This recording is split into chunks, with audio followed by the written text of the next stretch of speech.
first of all, I just would like to thank Nima Dehani and the entire Reconnect Festival team. And also thanks to Shannon Raimion and Laura Menet of Espace Croisé, the Art Center, for this partnership and to organize this conference. And of course, thank you to you to come here to listen this little talk. So I will make this talk in 2 parts today. I just make a talk for, I make a presentation during something like 30 minutes. And after, I make a little discussion with you about this topic. So I hope it will be interesting for you. So today we will talk about internet, more precisely about the web. I will explain the difference between web and internet after during the conference. But we will talk about the web in this presentation and all the representation made by the artists of the web and how they use all this technology, how do they question internet and this using. And more important, I try to make a reflection about the web during this confinement, because it's an interesting question to talk about the web during this strange position of confinement.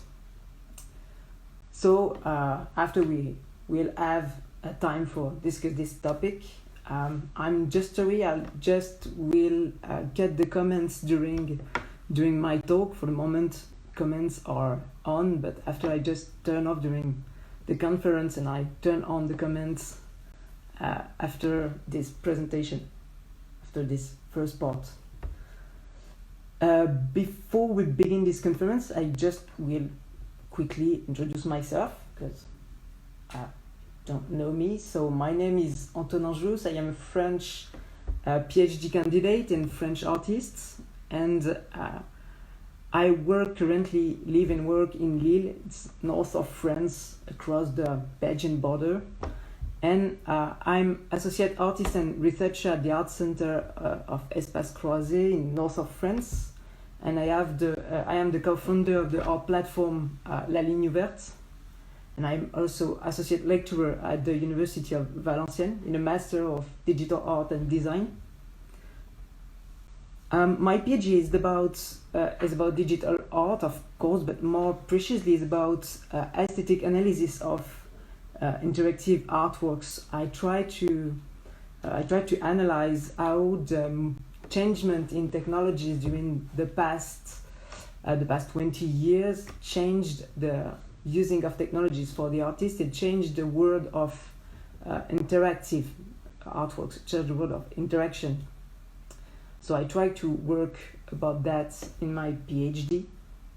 And before my PhD, I was educated in fine arts, painting and drawing, and then in digital art and design. So I worked as designer and stage manager for theater and dance company before I made my PhD. So I see everybody is here, so I just turn off the comments for the moment and I begin my conference. Oh, up. It's okay. I will turn on the comments during the question and answer moment after this presentation, but it's too easy for me to focus on my conference without comments. So I begin to work on this conference with disturbing observation. The confinement we are currently experiencing seems to highlight a set of phenomena, a set of characteristics related to technologies that have been visible for several years, but it's really visible now with this confinement. Among all these phenomena, we can find things like fake news or like generalized surveillance or this kind of technological control. But all these phenomena already exist, but now they take on a deeper visibility during this confinement. perhaps because we have more time to watch it and to think about them. It's possible, but I'm not specialized in crisis cases, but I observe a number of phenomena that resonate with my Ph.D. and resonate with my artistic practice. So this is why I have decided to reflect with you today on the role of the web during this confinement. And the question is why I talk about the web. I talk about it because it's the heart of this mechanism. This is the network between information, between technologies and people around the world. So I mean, the web is the central problem of this question of technologies. And in the first part of this conference, I will first clarify what I mean by web and the difference with internet for me and what artists have worked about its form. And the aim of this conference is to open up a set of questions about what the web is today and what it could be tomorrow. And we are going to start from some observations made in this situation of confinement, in particular in France, because it's one I am experiencing myself now. And then we will analyze the proposal made in this title, how the web can control the access of the outside and how is a tool for controlling this representation and controlling this outside without humans for the moment. So it's a partially dystopian title, but I try to explain better this question. So I mean, first part, what is the web? Because it's the first question, I mean, before I explain this position during the confinement. The web was created between 1989 and 1992 by Tim Berners-Lee and all his team. And the web has been based on an older fundamental logic, creating links between documents with contextual or thematical logic. That is interesting because this fundamentally does not change today with internet. We have the same logic now, but I just make a little difference between internet and the web. Internet is older than the web. Its logic in the 50s, around the 1950s, its logic is the same. It's to create an international network to exchange information, ARPANET project, for example. But the web, or more precisely the World Wide Web, is the new protocol based on hypertext logic and developed by Tim Berners-Lee and his team between 1990s. So the web changed the scale and the purpose of this logic of sharing information between people around the world. So it's interesting because it's the first using of the internet during the confinement, share information and continue to have link with each other. It's really interesting to see this interesting link we create now during the confinement. So the logic of the web of 1990s is that of anonymous file sharing, discussion and knowledge. And this is the point defended by John Perry Barlow in 1996 during in this Declaration of Independence of the Web. I quote the last sentence of this declaration. He said, "We will create a civilization of the mind in cyberspace. May it be more human and fair than the world your governments had made before." It's interesting because he says we have created a civilization of mind, and this state is really interesting because it makes a difference between mind and body in his declaration. Yes, but first our body and our mind are linked, and second, this utopian vision largely ended when the global trading system transformed the internet at the end of the 90s. So it's just interesting to see this dissociation between the two identities, the physical and administrative identities of the governments, and the virtual identity, one that each individual can define himself on the web, and it's this logic of the avatar during the 1990s. So of course, artists try to work with this vision and with this logical.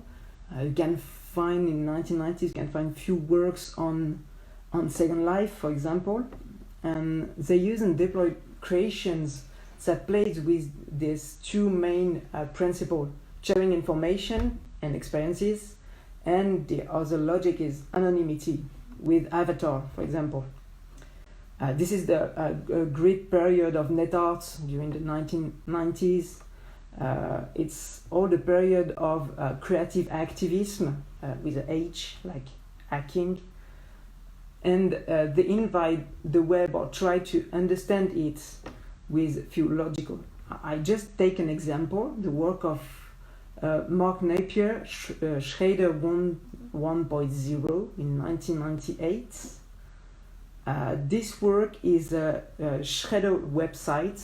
So the spectator enters the address of a website, and the program destroys the website and create a new composition with all these different elements. I can share you a picture.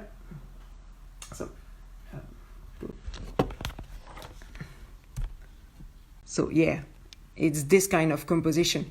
You can see a website totally destroyed and recompose with a new form. So it's really interesting to see this kind of understanding of technologies of internet with this totally destroying of a website and reconstruct with a new logical. And this composition try to show how it structure websites. So after this first period of the web, we can find a second period, the web 2.0, during the 2000s, and it's becoming the web of social networking, online commerce, and above all, the web of identities. And that is really interesting. When commerce is integrated into the web, it needs to create customer profiles to refine its product offering. So to do this, website begin to create to develop big databases of all customers. And it is the beginning of a web with tracking and with the web of identity of users. And this phenomenon is reinforced by the appearance of social networks, especially Facebook in 2004. And these networks are opposed to the previous practice of the web. They propose to create a page with a name, with a photography, with a mail address, and letter with a phone number, with family members, with the movie we preferred, etc. So this system produced the opposite phenomenon to that of John Perry Barlow for his declaration. It's a web where each other is identified and tracked during his navigation on the web. So new questions will emerge for artists: how to navigate hidden, and what is digital identity, and how to hijack this system. I take just two examples of artists. I take two creations of the German artist Aram Bartol, who make one interesting installation. His name is Deep Drops. The principle is really easy. It's just to create an alternative disconnect network based on USB key on flash disk. And the principle is to fix flash disk in a wall in a city all over the planet to create another network totally disconnect. And all these keys can be deposited by anyone and anywhere if it's accessible. So it's interesting because there is no control of the key. Anyone can share anything, and These works question the surveillance of the internet and the first attempts to regulate the sharing of information. I can share you also a photography of this work.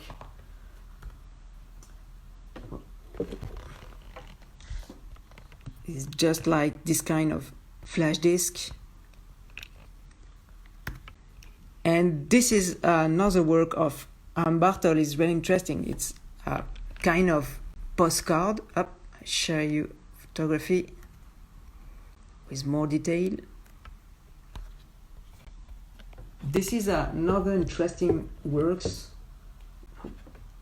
whose name is Greeting from the Internet in 2013. This is a series of postcards presented on classic white postcard display. And these postcards present photographs of Wi-Fi codes written on post-it notes. The artist has photographed all these post-its over the year during his travels, and it's really interesting because he asks the question of a private and public space through this element of connection. And to share this private number is to open the space of a house to an external intrusion. It's to make public what is not public. And that is really interesting to watch the web just by this connection ID. So this is the web 2.0, and is that of the massive collection of information, of progressive disappearance of the private sphere. And then there is the web 3.0, the one we see being born today. This is a more complicated web, and it's not really easy to control this web, and we see all the states, all the government to try to limit this web with decrees or laws, but that web use a massive collection of data, and this is the one that we are going to question more today, mainly because the confinement is revealing its form, its injustice, and also its incredible potential. So this is the main part of this presentation. It's the Web 3.0 and the confinements. So I take the title, the first title for this conference, the web or internet is the new outside, and the outside is without human. It's the first title for this conference because I find something interesting in the idea of the web like a kind of replacement of our lives, replacement of our outside. It's interesting to live during this confinement with our computer or smartphones as the only external link. It's our only way to stay active and connected with other and connected with the outside. I find sentences of the philosopher Blaise Pascal, a French philosopher during 17th century, and he said something interesting. He said, all the misfortune of men comes from one thing, which is not knowing how to rest in a room. For this philosopher, humans are social animals. They feed on encounters and exchange of ideas. So it's very interesting to see this vision because this vision is used by Paul Dujardin, the director of Beaux-Arts, the Museum of Fine Art of Brussels.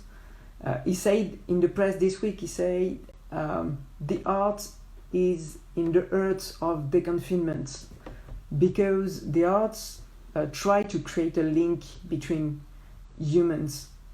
And I find this reflection interesting because this link is also the link of internet. It's also the link of technologies. So all this confinement seems to have had a rather caricatural effect. We are rediscovering communication with video calls, with phone, to continue to dialogue with friends, to organize drinks, participate in concert or conference as we do today. But meanwhile, the streets have emptied, shop, theater, museum, transport are closed, totally closed. And this exterior is now just populated only by birds, animals, and police drones trying to detect presence. So our daily life is turning into this web functional, is turning into this solitude impossible to break even with social networking, and this abusive surveillance methods that states are setting up in conditions where nobody can oppose them. So it's really a strange vision of technology, of internet during this confinement.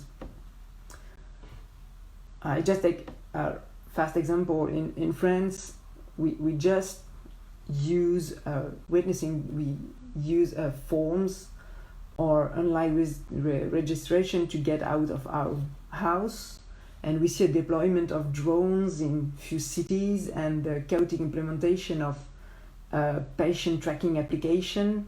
So all these technologies try to find how to organize the behavior of the population, how to organize this new circulation, new logical of our societies and our cities.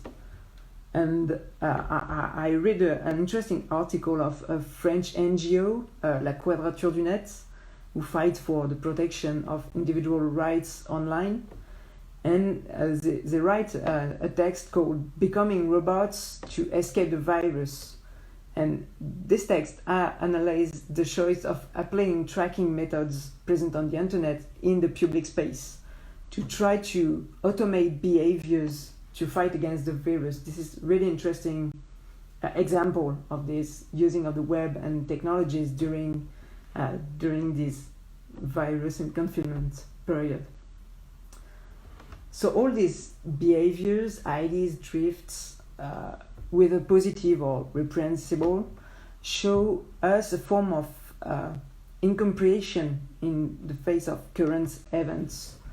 So, yet many artists have worked on these issues beforehand, before these events, and we go back to the title, which question of the relationship between web technologies and living world. It's interesting to find here a few aesthetic and few works who try to understand about this control of behaviors, of control of technology. I distinguish three categories of topics where artists have largely intervened to propose interesting alternatives. So I find three topics: how representing the outside, so how we can visualizing the world or producing new ones, how we can controlling the outside, the web, creating new rules in our physical world. It's very interesting to work with these rules. And the third, the physical presence of digital, how you can visualizing technology in our space with physical representation, and how this physical representation can be a solution to understand all these technologies and understand the web. So first, how representing the outside, how we can visualizing this connected world, and how artists use this technological capacity for themselves to develop new visualization of this world.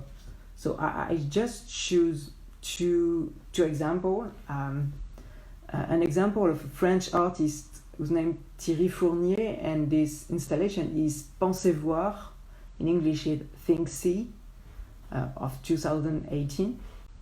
It's just, I can see the picture.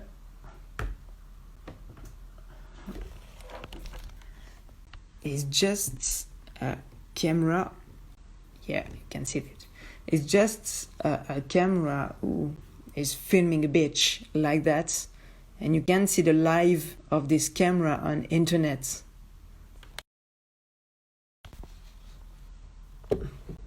Okay.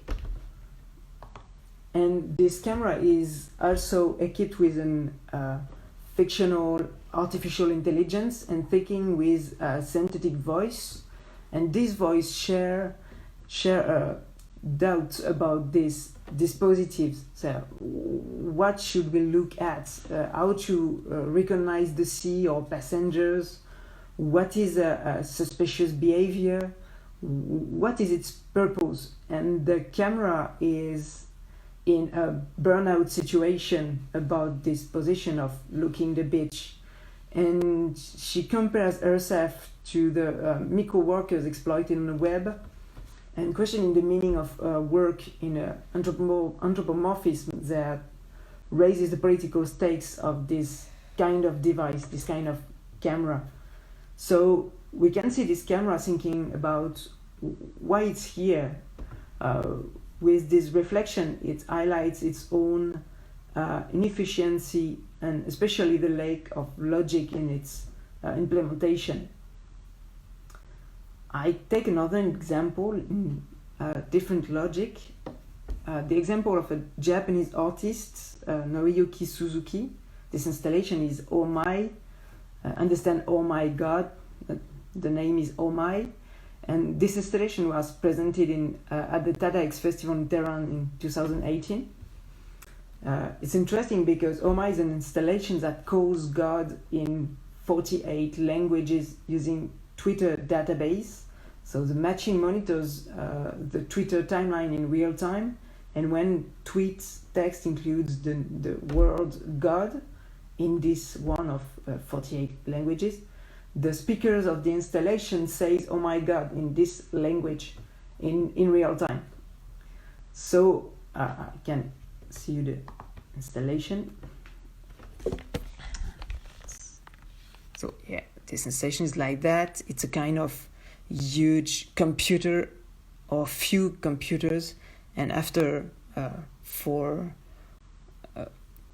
just the speakers both like that, I don't know, this is the speakers.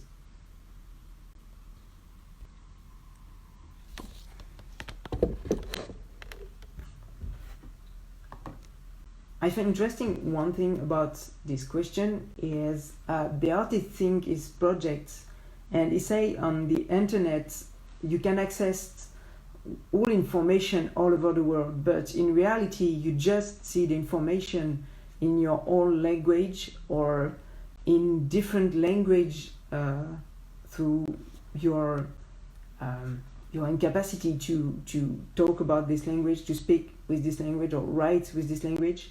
So in reality you have a really limited vision of informations. And he says something interesting. He says, in this sense, the relationship between human and the internet can be practically described as the limits of my language mean the limits of my world. And I mean, it's really interesting because it's totally different with the vision of internet like a huge international system. But in reality, we just see informations of our country, of few people we follow on different social network. So this vision of the world limited by the language is interesting because it's also the limits of it. It's also technical limits constructed by social networking, Twitter for example. And this access is possible only with a filter, which is the algorithm of this social network. So it's interesting to see this limit and the construction of this limit, and it's really visible during this kind of confinement, because for information about virus, you just have access of information in your language or of few countries or few newspaper. So we have a really limited information. So all these examples reflect how we visualize our world outside with technologies, with web. But the question is also how the web creating new rules in our physical space, and especially in our urban space, in our cities. And we try to focus on with, for example, I take two examples of Aaron Bartol. The first is phone zone.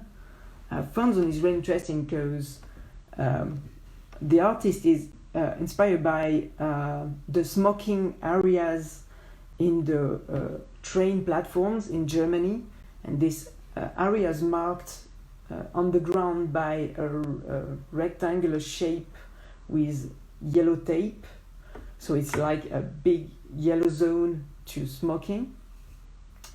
And the artist create the same thing, but not for smoking, for using our phone. So it's really interesting, it's phone zone, and it's a reference about this smoking zone.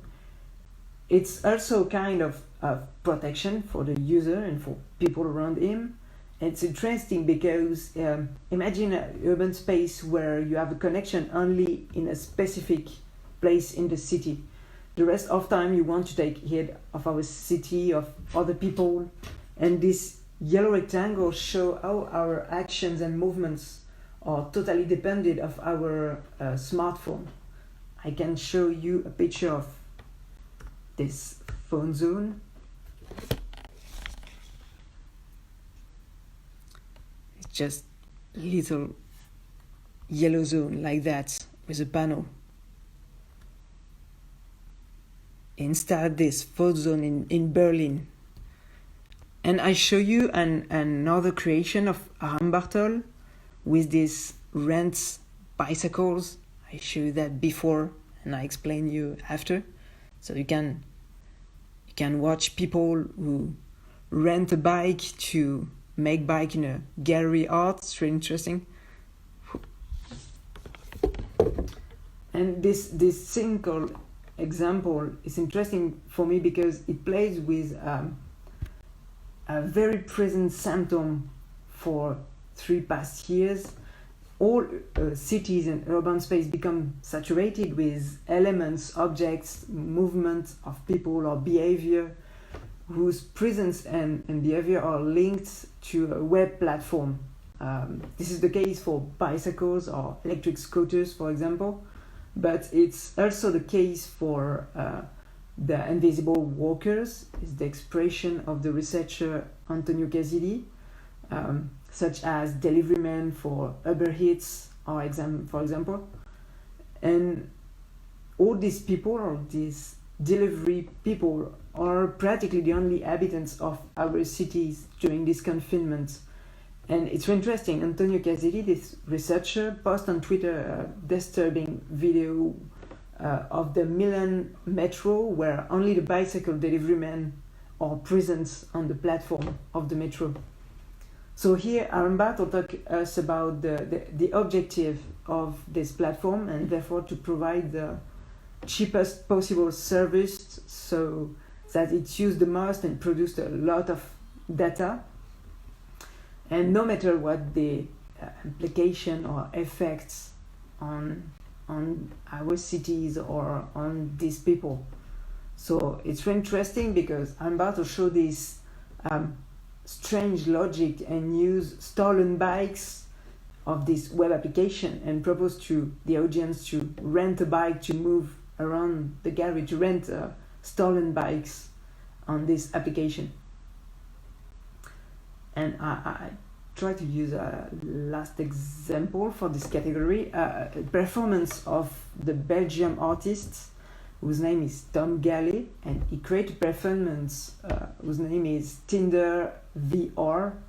So it's a strange performance in New York where few performers use virtual reality headsets in urban space, like metro on this example. And on the headset you can read the logotype of Tinder, the dating application is inscribed on the headsets.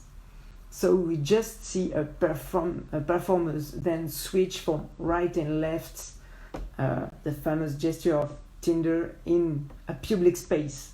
I can share you the video of this movement. So yeah, it's kind of a stupid using of this VR headset, and you just swipe in the middle of the metro. So also like that.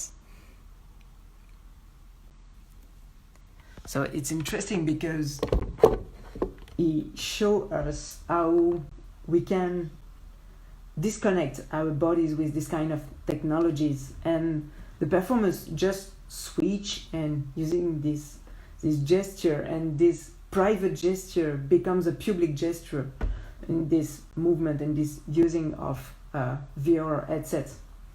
So these bodies are totally disconnected from reality to be inside the application, and finally taking over a form of maximum mental isolation, even in a public urban situation like that.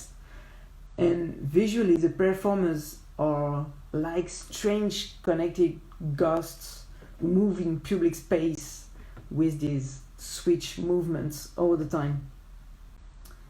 So it's very interesting performance for this relation between cities, between urban situations, and in the using the same time of technologies. And the last part, I just show you a few last example.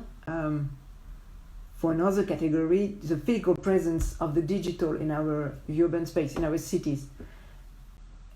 It's an extension of the previous category, but the question is how we can visualize the web in our physical space, and what form does it take, and how can we visualize in order to better understand it.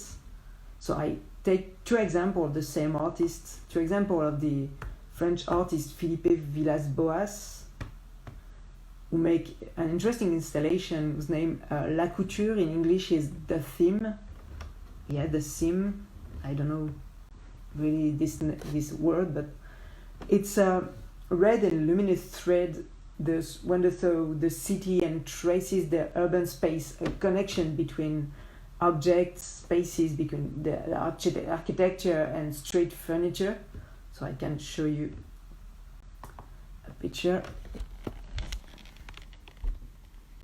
Yeah, this kind of red thread is connecting in the city, and I have another example connecting on few buildings.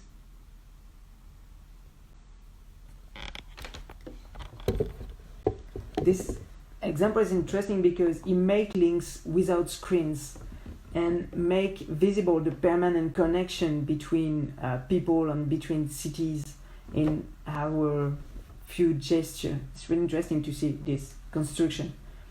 And it make another interesting creation for this link between urban space, between cities and between technologies.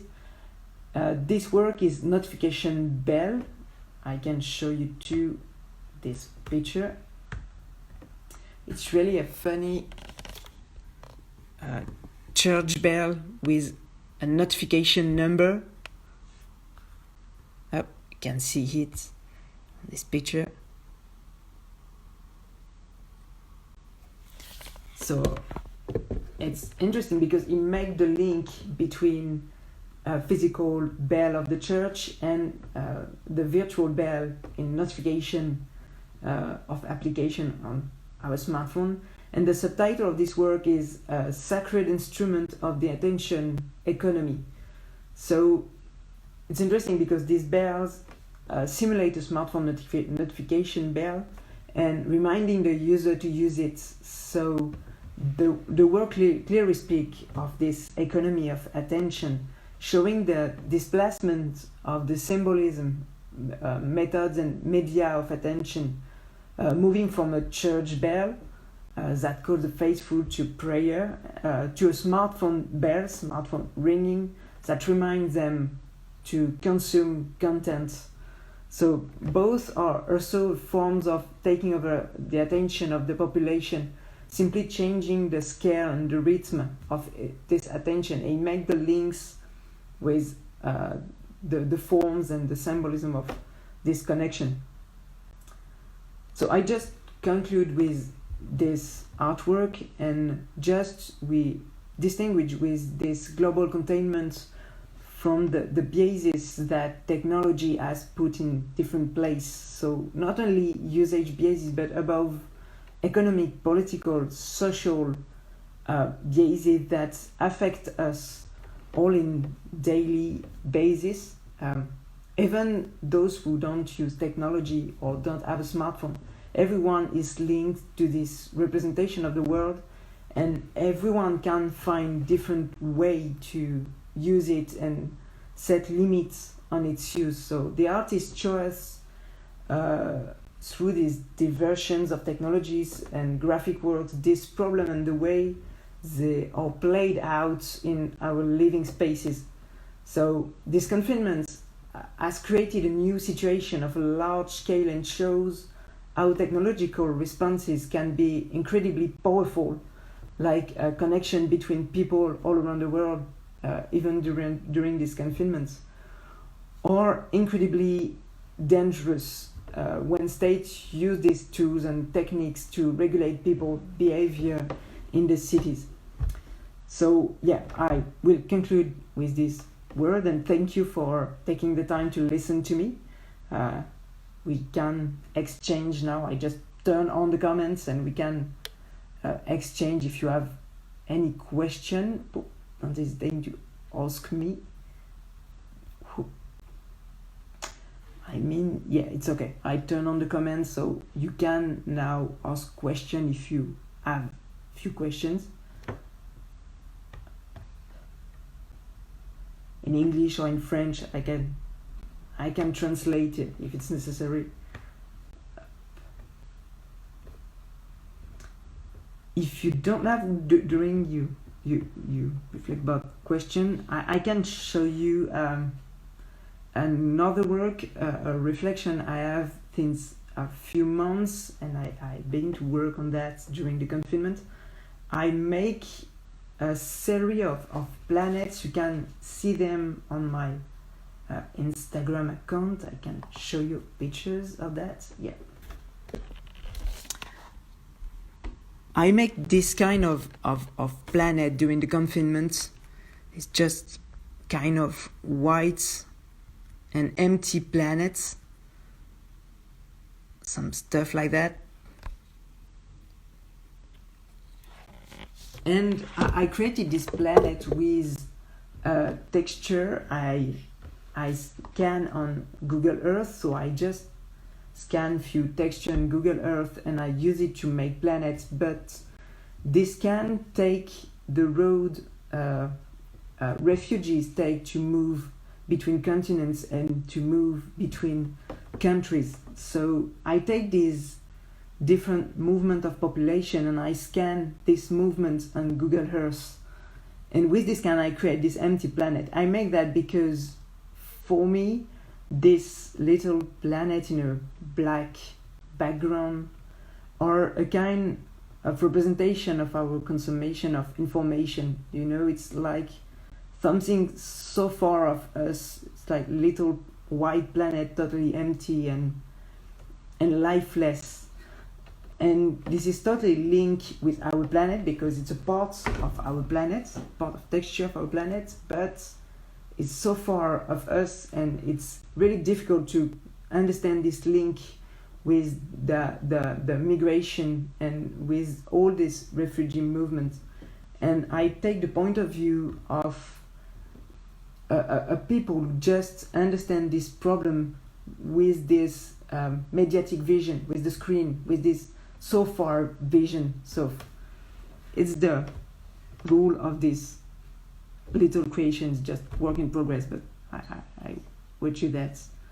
So I have a question. Would you share an example?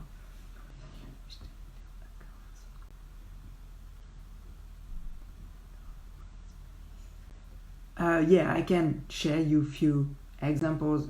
We can continue to discuss about this topic even after this conference, of course, but I have few artworks about this thematic.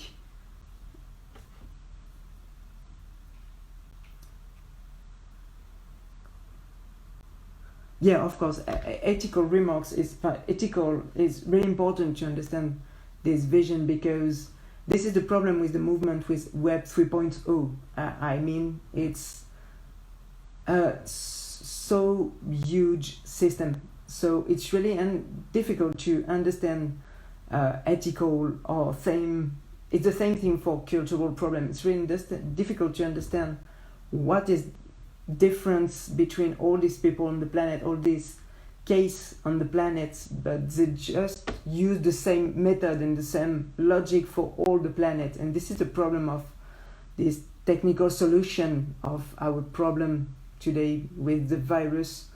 All the planets follow the same technological system and follow the same technological logic, and ethical problem is not really a problem on the web, because they continue to use this difference between material and virtual situations. So I mean, it's the reason why we have this kind of difficulties to understand the situation.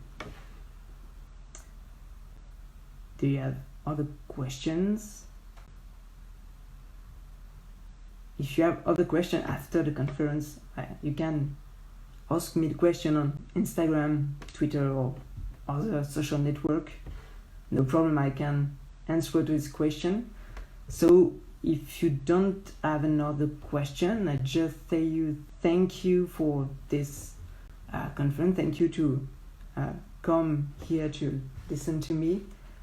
Thank you for the festival for this conference, and see you soon, virtually or physically, I don't know, but see you soon. Bye bye.